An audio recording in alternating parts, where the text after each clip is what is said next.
La ville de Marseille va identifier tous les projets qui peuvent être soumis précisément à la Fondation pour être ensuite financés et accompagnés et aura aussi la responsabilité de pouvoir assurer leur développement.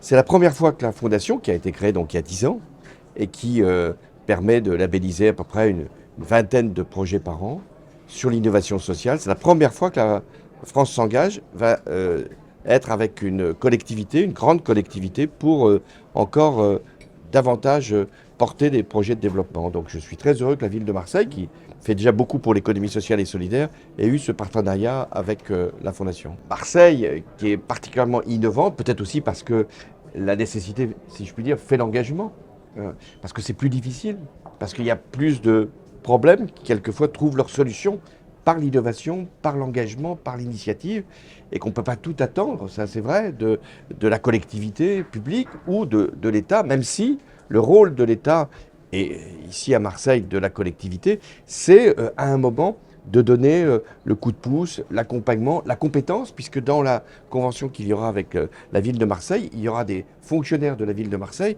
qui pourront, en dehors peut-être de leur temps de travail, accompagner justement ces projets.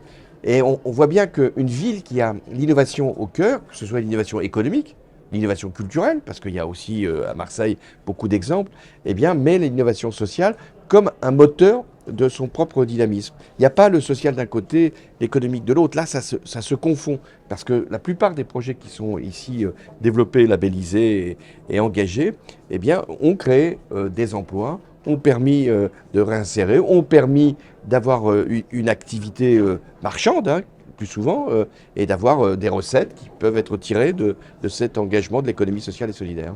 Quelle est la méthode de La France s'engage? C'est de donner une somme d'argent, à peu près 200 à 300 000 euros, ce qui est quand même important, d'accompagner, c'est-à-dire de trouver des tuteurs, trouver des partenaires qui vont suivre l'association labellisée ou l'entreprise labellisée pendant 3 ans.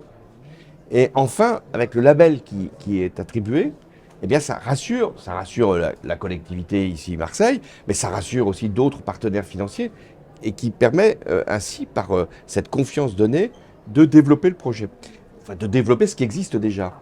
Et c'est pour ça que le critère de l'essaimage, c'est-à-dire grossir, certes, là où l'initiative est née, par exemple ici à Marseille, mais de l'exporter, de le généraliser partout sur le territoire. Et vous avez vu que les associations qui se sont exprimées, au départ, elles sont nées à Marseille, mais maintenant, elles ont leur siège social à Marseille, ou ne l'ont pas nécessairement, mais se développent partout sur le territoire.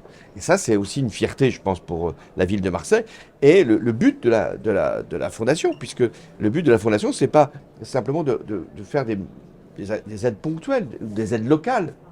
Finalement, ça pourrait relever de la collectivité elle-même. Non, c'est de faire que ça devienne demain des éléments de vie, de changement de vie pour une grande partie de la population. Et après-demain, si l'État veut s'en inspirer, une politique publique.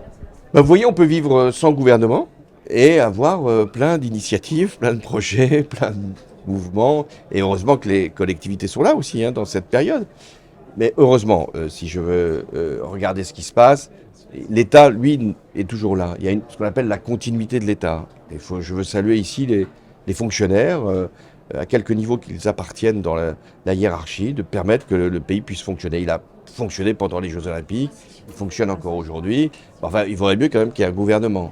Alors pourquoi ça met autant de temps? Le président de la République a déjà mis près de 2 mois pour désigner un Premier ministre. Là, ça fait déjà 15 jours. Je pense qu'il y a un problème à la fois de prise de responsabilité, puis un problème de cohérence politique. Si ça ne vient pas, c'est parce qu'il y a visiblement des dissensions politiques. Alors oui, dans les quartiers populaires, il y a plus d'ingéniosité, parce que c'est plus difficile. Quand on va bien, je ne dis pas qu'il faut aller mal, mais quand on va bien, on vit avec ce qu'on a. Quand on va moins bien, on doit vivre avec ce qu'on n'a pas. Donc il faut inventer des éléments nouveaux pour vivre ensemble. Parce que tout ça contribue au vivre ensemble. Et donc c'est pour ça que dans les quartiers, il y a une ingéniosité, une forme d'imagination, une forme aussi de collaboration obligée. Et c'est vrai qu'on trouve là des idées qui n'ont pas eu à éclore ailleurs.